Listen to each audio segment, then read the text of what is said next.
नारद जी इतने बड़े संत हैं, दूसरा उनको श्राप मिला है, तीसरा वो 24 घंटे भजन करते हैं तो किसी खास तपस्या की आवश्यकता नहीं है। तपस्या तो कुछ प्राप्त करने की इच्छा हो तो मनुष्य करता है। इनको क्या चाहिए जो ये यहाँ पर इतनी कठिन साधना में बैठ गए हैं। अब नारद जी को लगा हो ना हो, नारद बाबा को हमारी कुर्सी चाहिए, यानी स्वर्ग का सिंहासन। ये स्वर्ग की प्राप्ति करना चाहते हैं, मेरे सिंहासन की, देवलोक की प्राप्ति करना चाहते हैं, इसीलिए मुझे लग रहा है नारद जी समाधि में बैठे हैं। ये विचार कर लिया, अच्छा अब क्या करूं, कामदेव को भेजता हूं समाधि भंग करने के लिए। कल भी कामदेव ही आए थे ना बाबा की समाधि भंग करने, आज फिर से कामदेव को भेजा। कामदेव को जब भेजा, कामदेव आए और बहुत प्रयास किया पर नारद जी ने नेत्र नहीं खोले, एकदम नहीं खोले।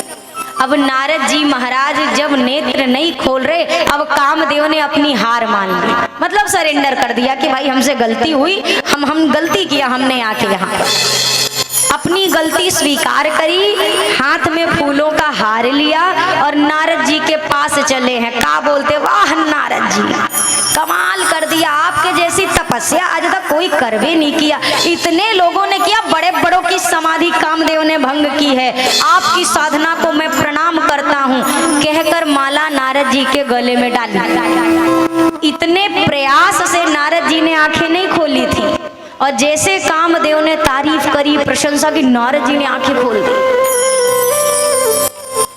प्रभाव का असर तो नहीं पड़ा था पर प्रशंसा का प्रभाव जरूर पड़ गया नारद जी पे।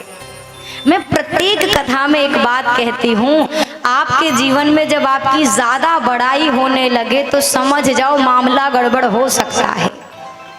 जैसे आपकी प्रशंसा बढ़े, आप भगवान को उतनी बार प्रणाम करो, सरकार आपकी कृपा, सब आपकी कृपा। और जहां आपने सोच लिया जो तारीफ हो रही है वो मेरी हो रही है, आप यकीन मानिए उसी दिन से आपका जो गलत समय है वो शुरू हो जाएगा। और यहीं पर मनुष्य चूकता है, दुनिया वाह वाह करती है और हम उसी में फूल जाते हैं। लोगों ने कह दिया आप बहुत अच्छे हैं, आप अच्छे हो भी सकते हैं, लेकिन अगर हमने ये मान लिया कि हम सबसे अच्छे हैं तो फिर यही हमारा अभिमान है। नारद जी की प्रशंसा हो रही है, वाह वाह हो रही है। एक बात बताइए, जब आपकी कोई वाह वाही करता है तो आपको कैसा महसूस होता है अंदर से? गुदगुदी सी लगती है कि नहीं लगती है? अरे बोलिए बोलिए। जैसे हम कहें आप सब बड़े सुंदर आज लग रहे हैं, बहुत प्यारे श्रोता हैं, इतना बढ़िया आप गाते हैं, क्या आप बढ़िया ताली बजाते हैं, अच्छा लग रहा है भीतरी से कि बुरा लग रहा है? बोलिए बोलिए। अच्छा लग रहा है ना, थोड़ा मीठा मीठा सा महसूस हो रहा होगा ना। जो हम थोड़ी देर पहले आपके लिए थोड़े अच्छे रहे होंगे, का पता अब हम ज्यादा अच्छे हो गए हों। दीदी बहुत अच्छी हैं, क्यों? क्योंकि हमने आपको अच्छा कहा है। और अगर हम यहीं से कह दें सब ठीक है, आप लोग बिल्कुल ठीक से कथा नहीं सुनते हैं, 4 बार बोल दें तो कई लोग तो कल से आइए नहीं करेंगे और कई लोग यहीं बैठे बैठे गए, हाँ बैठे बैठे बोलना का है, हम तो गर्मी में बैठे, हम तो यहाँ बैठे, आपका क्या जा रहा है? समझिएगा, प्रशंसा मीठी लगती है, वाह वाह कोई करे तो अच्छा लगता है। अच्छा वाह वाह का थोड़ा उल्टा करोगे का भैया? वाह शब्द का उल्टा करिए और जल्दी करिए, आज जन्मवा कराना है। और वाह वाह का उल्टा हवा हवा। और जितने गुब्बारे टिके हैं आधे तो बेचारे फूट गए समय से पहले, क्योंकि उनके अंदर ज्यादा वाह वाह चली गई थी। मनुष्य के जीवन में भी जब वाह वाह की हवा ज्यादा घुस जाती है तो उसका भी अभिमान उसको ऊपर ले जाके वैसे आराम से फोड़ ही देता है। फूटने का मतलब समझिएगा, जिस ऊंचाई पर है वहीं से आपको लगेगा मैं और आगे जा रहा हूँ, आप समाप्त हो रहे हो और आपको पता भी नहीं चलेगा कब आप अर्श से फर्श पे आ गए, आपको मालूम भी नहीं पड़ेगा। किसका प्रभाव है? ये हमारे आपके द्वारा किए गए अभिमान का है। मनुष्य की सबसे बड़ी भूल, कुछ अच्छा हो तो हमने किया, कुछ गलत हो जाए तो भगवान ने किया, या तो दोनों मानिए। अगर अच्छा भगवान ने किया तो बुरा भी किया, बुरा भगवान ने किया तो अच्छा भी किया, ये पार होने वाले नहीं हैं। दोनों बात स्वीकार करिए। अगर आप 10 सुख में भगवान को कहते भगवान बड़ी कृपा है, तो आपको पूरा अधिकार है, हक है, एक दुख में क्या 10 दुख में जाके इनसे शिकायत करो। कब? जब आप सुख में इनको याद करो तो आपको अधिकार ये मिलता है। सुख में दुनिया वाले और दुख में दुनिया बनाने वाला, ऐसे कैसे काम चलेगा भैया? और यही कारण है, हमें लगता है हम भजन कर रहे, हमें लगता हम इनको याद कर रहे, और ये सुन नहीं रहे। ये सब सुनते हैं, ये सब सुनते हैं। चींटी के पग नूपुर बाजे वो भी साहब सुनता है। चींटी के पैर में पायल बांध देना, कौन सा सुनार बनाएगा बताओ? वो भी अगर पायल पहन ले एक चींटी और अपनी पैर को थोड़ा सा थिरका दे, तो चींटी के पैर में बंधी हुई पायल की आवाज तक भगवान सुन लेता है। हमारी नहीं सुनेंगे? हम जीते जागते बोलते हुए इंसान की नहीं सुनेंगे? अरे बुला के तो देखो। राम नाम अति मीठा है, कोई गा के देख ले। आ जाते हैं राम, कोई बुला के देख ले। प्यार से कहिए, रोज कहिए, प्रभु जी मेरे बीच भंवर में पार लगा दो मेरी नाम। प्रभु जी मेरे बीच भंवर में सब गाइए। हरि जी मेरे बीच भंवर में पार लगा दो मेरी नाम। हरि जी मेरे बीच भंवर में पार लगा दो मेरी नाम।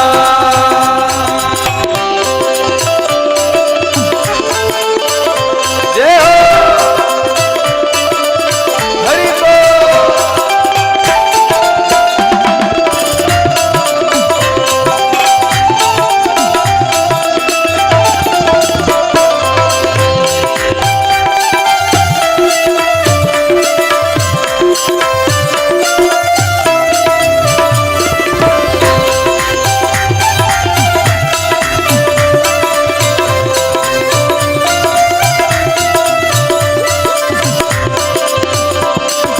दीन जनों के तुम हो स्वामी। जनों के तुम हो स्वामी। दीन जनों के तुम हो स्वामी। दीन जनों के तुम हो स्वामी। दाता मेरे अंतर्यामी। दाता मेरे अंतर्यामी। दाता मेरे अंतर्यामी। दाता मेरे अंतर्यामी। तुम ही हो मेरे फंद छुड़ैया, पार लगा दो मेरी नाम। तुम ही हो मेरे फंद छुड़ैया, पार लगा दो मेरी नाम। प्रभु जी मेरी बीच भंवर में पार लगा दो मेरी नाम। जी मेरे बीच भंवर में पार लगा दो मेरी नाम।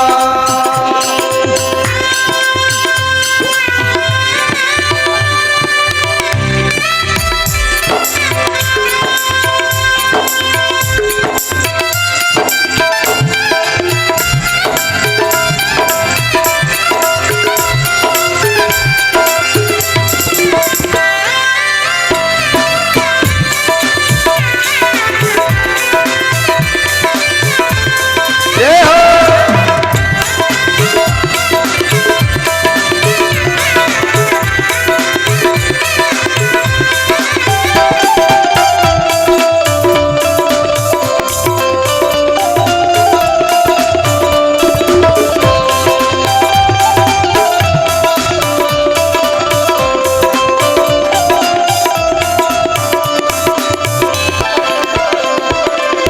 सतयुग के भगवान तुम ही हो। सतयुग के भगवान तुम ही हो।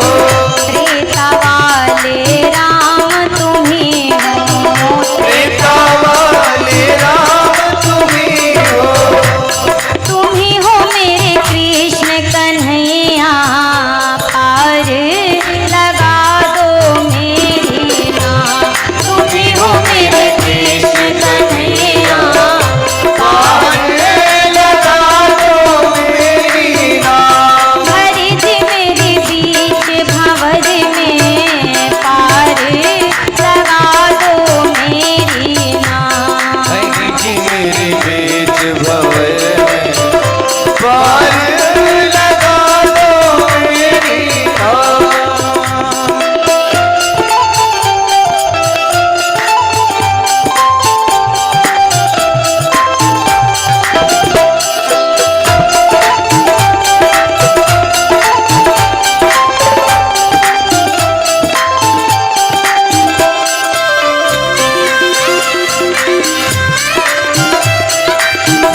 भरा है, अब कहाँ तक पहुँचोगे तो बोलोगे आप हैं?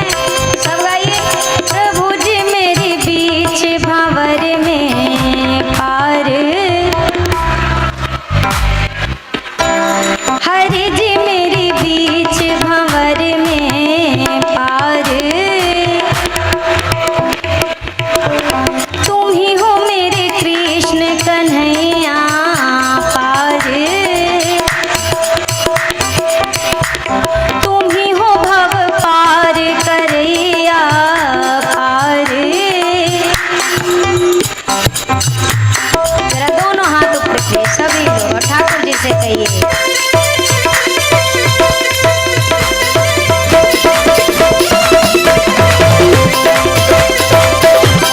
बोलिए सियावर रामचंद्र की।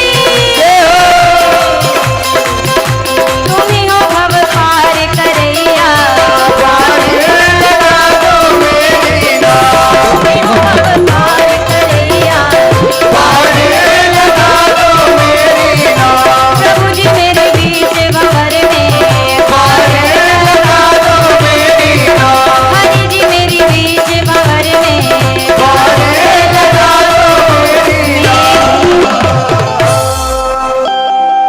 तुम ही हो भव पार करैया पार। लगा दो मेरी नाव। हम द्वार पे हैं, आप पार लगाओ, आप डुबा दो, ये आपकी मर्जी। जैसे छोटा सा बच्चा माँ के आश्रित, उसको केवल रोना आता है। छोटा बच्चा केवल रो सकता है, वो खुशी में भी, दुख में भी, पेट दर्द में भी, भूख में भी, उसको एक चीज आती है, बस वो रो सकता है। अब वो माँ का काम है कि वो समझे कि ये भूख से रो रहा, कि दर्द से रो रहा, कि मेरे पास आने के लिए रो रहा, ये किस लिए रो रहा, ये पहचानना किसका काम है? माँ का। और ठाकुर जी तो कहते हैं ना, करहूँ सदा तिनके रखवारी, जिमि बालक राखई महतारी। मैं अपने बच्चों की देखभाल अपने भक्तों की कैसे करता हूँ? जैसे एक माँ अपने बच्चे की देखरेख करती है, मैं अपने भक्तों को वैसे अपने साथ रखता हूँ, इनके विश्वास पर जिया जाए, इनके आश्रित होकर। तो नारद जी महाराज के मन में अब एक अभिमान है। किस बात का? ये अभिमान है कि हमने अपने तपस्या के दम पर, तपस्या के बल पर कामदेव को भी पीछे कर दिया, मतलब हरा दिया। अब ये जब बात आई, एक दिन नारद जी पहुंचे भोले बाबा के यहाँ कैलाश पर्वत। कैलाश पर्वत पर जब पहुंचे, बाबा को तो बस कोई भक्त ही चाहिए ताकि दो जन मिले और प्रभु की चर्चा शुरू हो। नारद जी आए तो बाबा बड़े प्रसन्न हुए कि बहुत दिन बाद आए हैं तो आज बहुत सारी राम कथा होगी। जैसे नारद जी आकर बैठे, बाबा ने कहा बड़े दिन पे आए देवर्षि, कहाँ व्यस्त थे? उतने भर में नारद जी ने अपने जीवन की कथा सुनाना शुरू कर दिया। कहा बताएं बाबा, हम तो बैठे थे तपस्या में, कहा जाने कामदेव को का सूझी आया समाधि भंग करने में। अब मजाल है हमारी समाधि खुलवा पाए, हार गया, हम ही को माला वाला पहना के गया। बाबा ने कहा हमने तो सोचा था राम कथा होएगी, यहाँ तो काम कथा हो रही है। ये नारद जी आज कैसी भाषा बोल रहे हैं? हो ना हो प्रभु की कोई लीला शुरू हो गई है। लगता है नारद जी के मन में कोई अभिमान जन्म ले रहा है।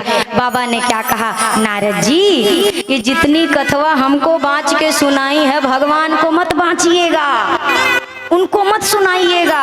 नारद जी ने कहा काहे? बोला बस हम कह रहे हैं, मत सुनाइएगा। नारद जी ने कहा पहले से भगवान तक खबर जा चुकी होगी तो? बोला तो भी अगर वो कोई बात कहे तो आप टाल देना, ध्यान मत देना। अब यहाँ नारद जी को क्या लग रहा है, महादेव को मुझसे ईर्ष्या हो रही है। ईर्ष्या समझते हैं जलन, इनको हमसे जलन हो रही है। काहे? क्योंकि हमारी तारीफ दुनिया में हो रही है, हमारी वाहवाही दुनिया में हो रही है। बाबा को ये देखा नहीं जा रहा है, मना किया था मत जाइएगा, और नारद जी महाराज वही करने चले जिसके लिए बाबा ने रोका था। हाथ में वीणा लिए नारद जी चले, और श्रीमन नारायण नारायण नारायण, श्रीमन नारायण नारायण नारायण,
अगर बच्चा बहुत दिन बाद अपने पिताजी से मिले और पिताजी जैसे अपने बेटे को देखें तो बाबूजी ये इंतजार नहीं करेंगे कि बचवा पहले पैर छू ले, आशीर्वाद ले ले, तब हम जाके उसको गले से, पहले पिता क्या करेगा, दौड़कर गले से लगाएगा, बाद वाला कार्यक्रम तो चलता रहेगा।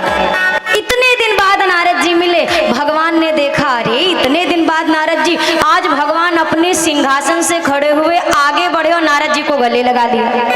ये क्या है? ये प्रभु का अपने भक्त के लिए प्रेम है। पर अब मन में नारद जी के जो अभिमान का बीज है, ये इसे प्रेम नहीं समझ रहा है। ये क्या समझ रहा है? लगता है भगवान को हमारे बड़ाई वाली बतिया पता चल गई है, इसीलिए भगवान भी अब हमको सम्मान दे रहे हैं, क्योंकि जान गए हैं हमारी तपस्या बहुत आगे जा चुकी है।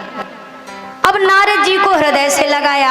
अब इसके बाद नारद जी बैठने लगे आसन पे। भगवान ने कहा नहीं नहीं, यहाँ बैठिए, अपने बगल बिठाया। अब नारद जी का जो अभी अभी डाउट था थोड़ा सा, वो पक्का क्लियर हो गया। उनकी जो शंका थी, लग रहा है पता चल गया, अब उनको यकीन हो गया, अब तो पक्की बात है, भगवान जान गए कि अब हम पहले वाले नारद जी नहीं हैं, अब हम वो नहीं है, हमारी साधना आगे बढ़ गई। भगवान नारद जी मौन बैठे। तब ठाकुर जी ने कहा, इतने दिनों बाद आपको फुर्सत मिली नारद जी, कहाँ थे, आए नहीं अभी तक? जैसे एक पिता अपने बच्चे से पूछता है कहाँ था, इतनी देर से क्यों आया, कहाँ रह गया था, ये फिक्र है। नारद जी से पूछा तो अब नारद जी को मौका मिल गया कथा सुनाने का। पूरी कथा फिर से बांची। कामदेव आया था, तपस्या, माला, ये वो सब बताया। भगवान ने मन में विचार किया, मेरे भक्त के मन में अभिमान का बीज, अब अभिमान की बीमारी का जन्म हो चुका है, क्या करूं?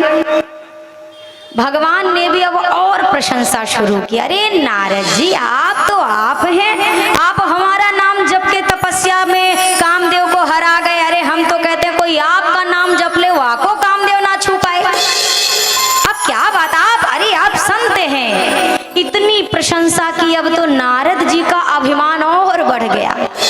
नारद जी वहां से गए तो भगवान ने कहा, अब इतनी बड़ी बीमारी है, अब नारद जी को अस्पताल भेजने का कार्यक्रम शुरू करना पड़ेगा। अब यहाँ प्रभु ने अभिमान की बीमारी के इलाज के लिए तुरंत एक अस्पताल बनाया। बिरचऊ मग महु नगर जेहि सत जो जन विस्तार, श्रीनिवासपुर ते अधिक रचना विविध प्रकार। सुंदर सी नगरी की रचना की भगवान ने, और वहां का राजा किसको बनाया? मतलब समझिए डॉक्टर साहब कौन है? प्रभु की माया ही वहां की विश्व मोहिनी राजकुमारी बनी और राजा बने हैं शील निधि। नारद जी जब घूमते घूमते देखे ये शहर कब बस गया, हमने देखा ही नहीं, तो लगा रे हम तो तपस्या में थे, क्या पता इसी बीच कोई राजा बनवाया होगा। बोला चलो थोड़ा देख के आते हैं। अब नारद जी पहुंचे अंदर महल में, शील निधि बैठे थे। अपनी कन्या विश्व मोहिनी को बुलाया। अब सोचो, नाम ही जिसका विश्व मोहिनी है, उसकी सुंदरता कितनी उच्च कोटि की होगी। नारद जी ने जैसे विश्व मोहिनी को देखा, खो गए, हेरा गए नारद जी। अब नारद जी महाराज एक टक विश्व मोहिनी को देखे जा रहे। शील निधि ने कहा, महाराज तनी हमारी बिटिया का हाथ देखो, काका लिखा है इसमें। अभी तो मुंह देख के नारद जी परेशान थे, हाथ जैसे देखा, आधा मन चूंकि नारद जी उनकी सुंदरता पर है, नारद जी का हाथ में जो लिखा था वो कुछ बताया, और जो नहीं लिखा था वो भी बताया।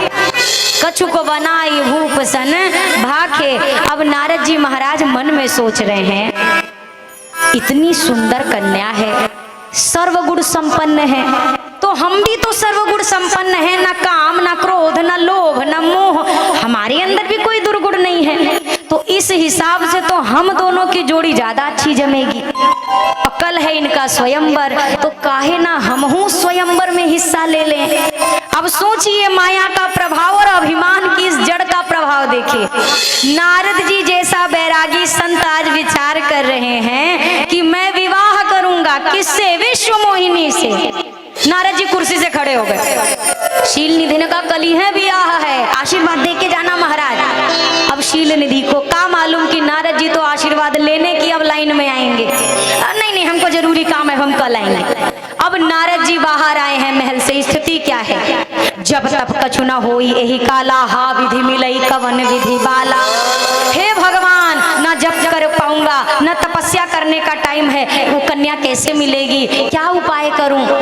मन में बेचैनी, कैसे मिलेगी विश्व मोहिनी? तब तक याद आया जो लोग कहते हैं ना भजन का फायदा। भजन का फायदा आपको रोज भले ना दिखे पर उस समय जरूर दिखेगा जब आप किसी गहरे गड्ढे में गिरने वाले होंगे। ये भजन में पीछे खींचेगा। नारद जी अभी तक कितने गलत मार्ग पे विचारों से, अभिमान की वजह से विवाह कर लूं, ये मेरी तपस्या का बल है। अब जैसे ही देखा है विश्व मोहिनी से विवाह करने का मन है, अब क्या कहते हैं? प्रभु मोरे हित हरि सम नहीं को। इतने अभिमान के बीच में भी वो भजन नारद जी को याद दिला रहा है कि भगवान के जैसा मेरा हितैषी दूसरा कोई नहीं है, वो मेरी सहायता करेंगे। और सोचो भगवान जिसका हितैषी बन जाए, फिर वो दुनिया के कितने भी बड़े गलत मार्ग पे चला जाए, उसकी नैया कभी डूबने वाली नहीं है भैया। नारद जी ने भगवान को याद किया। भगवान आए, चूंकि भगवान का ही तो सारा खेल है। भगवान ने कहा कहिए नारद जी कैसे याद किया? अब नारद जी ने कहा प्रभु वो बात दरअसल ये है ना, विवाह करने की इच्छा हो गई है। भगवान ने कहा इतना उच्च विचार आया कितनी देर से? बहुत सुंदर विचार है, कब कर रहे हैं? बोला अच्छा कन्या वन्या ढूंढनी है तो बताइएगा, हम ढूंढेंगे। नारद जी ने कहा नहीं नहीं वो तो हमने ढूंढ ली है, अब बहुत सुंदर कन्या है। भगवान ने कहा वाह नारद जी बड़ी जल्दी, कल ही तो मिले तो कन्या भी ढूंढ ली, अरे वाह। तो मुझसे क्या चाहते हैं? बोला उधार। क्या उधार चाहिए? अब सोचिए नारद जी को क्या चाहिए उधार? नारद जी कहते हैं सरकार वो कन्या बड़ी सुंदर है, हम थोड़ा सा, हमको लगता है हम उसके हिसाब से अभी नहीं जम रहे। एक काम करिए, आपन रूप देहु प्रभु मोहि। जो आपका सुंदर सुंदर मुंह है ना, मुख है आपका, एक काम करिए अपना मुख आप हमको उधारी में दे दीजिए। मतलब कल जब स्वयंवर हो तो हम विष्णु भगवान लगे, इतने सुंदर आप हमको अपना रूप दे दीजिए। अब भैया अपने ब्याहे में कहो कि गाड़ी मांगो, घोड़ा मांगो, जूता मांगो, चप्पल मांगो, शेरवानी मांगो, लहंगा मांगो, ये तो जायज है। और कहो मुंह उधार दे दो, हम ब्याह करेंगे कल लौटा देंगे, ये तो नाजायज है। भगवान ने कहा अरे नारद जी रूप हमारा ब्याह तुम्हारा।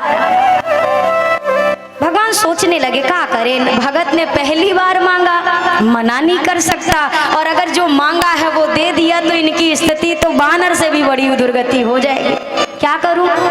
भगवान ने सोचा क्या किया जाए। तब तक नारद जी बोल पड़े अरे जय विधि होई नाथ हित मोरा, करो सोवेगी दास में तोरा। जिसमें मेरा हित हो जल्दी करो ना सरकार, टाइम नहीं है। भगवान ने कहा अब बात बन गई नारद जी। और नारद जी का हित भगवान को किसमें नजर आया? सुंदर बनाने में नहीं, बानर बनाने में नजर आया। भगवान ने बंदर का मुख दे दिया। नारद जी स्वयंवर में पहुंचे। नारद जी सबको संत ही लग रहे, सबने देवर्षि नारद जी समझकर खड़े होकर प्रणाम किया। और नारद जी को लग रहा सबको हम विष्णु भगवान नजर आ रहे हैं, इसीलिए सब खड़े होके सम्मान दे रहे। अच्छा बाबा के दो ठो गढ़ भी गए थे नारद जी के पीछे, दो शिवगढ़। उन्होंने सोचा देखे नारद जी आगे का खेला खेलने वाले हैं। अब ये पहुंचे, नारद जी ने सोचा कहाँ बैठे स्वयंवर में। फिर लगा कि इतनी बड़ी सभा है, हमसे सुंदर कोई लग नहीं रहा है। विश्व मोहिनी आएगी, इतनी बड़ी सभा में बेचारी घूमेगी, थक जाएगी, और माला तो हमारे सिवा किसी को मिलनी नहीं। तो एक काम ना करें, काहे बेचारी को परेशान करें। पहले लाइन की पहली कुर्सी पकड़ो, वो आए माला डाले, स्वयंवर खत्म। नारद जी ने पहली कुर्सी पकड़ी और नारद जी के पीछे वाली कुर्सी पकड़ी है बाबा के दोनों गढ़ों ने।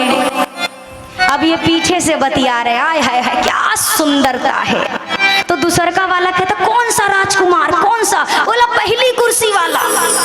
कितना सुंदर, ऐसी शोभा देखी, हमको तो लगता है सबको घरे चले जाना चाहिए, विश्व मोहिनी इनके सिवा किसी को माला नहीं डालेगी।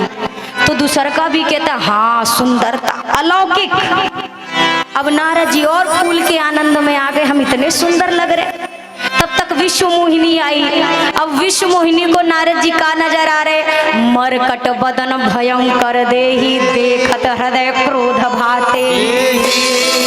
जैसे नारद जी को देखा, वो भी बानर भी नहीं, मरकट मारने काटने वाला बानर नजर आया विश्व मोहिनी को। क्रोधित हो गई, पूरी लाइन छोड़ी, जिस लाइन में नारद जी बैठे थे दूसरी लाइन में चली गई। अब नारद जी सोच रहे हमको दिखी नहीं, का इतने बढ़िया मुंह पे माला नहीं मिली हमको। और इसी समय भगवान राजकुमार का वेश लेकर के आए। प्रभु की माया ने प्रभु को ही माला पहनाई और दुल्हन लई गए लक्ष्य निवासा।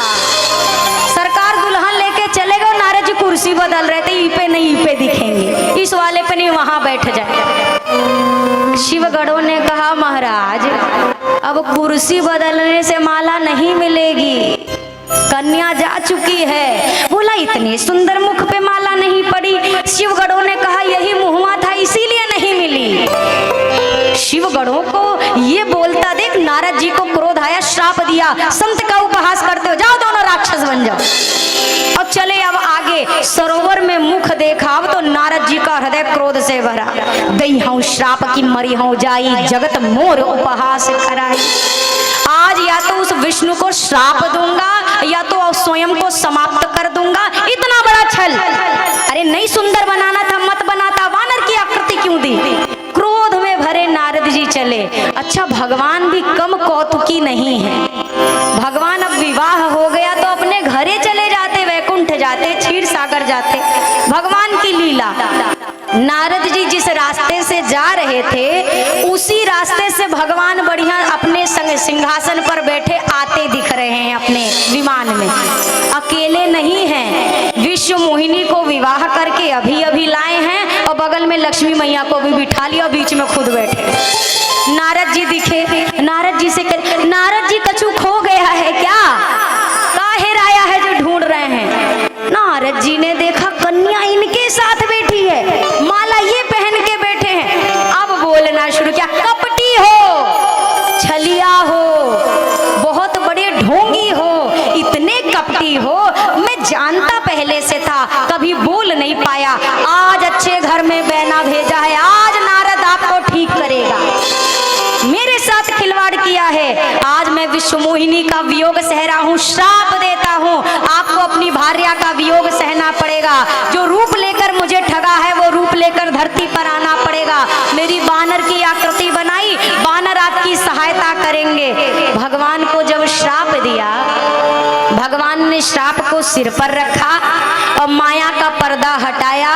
पर्दा हटते ही नारद जी क्या देख रहे हैं? नहीं तहरा माना राजकुमारी, ना लक्ष्मी मैया ना विश्व मोहिनी, अकेले भक्त और भगवान खड़े हैं। नारद जी पैर में गिर गए, अरे सरकार ये मैंने क्या अनर्थ कर दिया, मैंने आपको श्राप दिया, मेरा श्राप झूठा हो जाए। भगवान ने कहा श्राप ही भर नहीं, आप तो विवाह करने चले थे। नारद जी ने कहा इतनी बड़ी चूक, प्रभु क्षमा करो। भगवान ने कहा मम इच्छा देवर्षि, ये मेरी इच्छा से सब हुआ है, आप निश्चिंत रहो। देवी ये तीसरा कारण था प्रभु के आगमन का।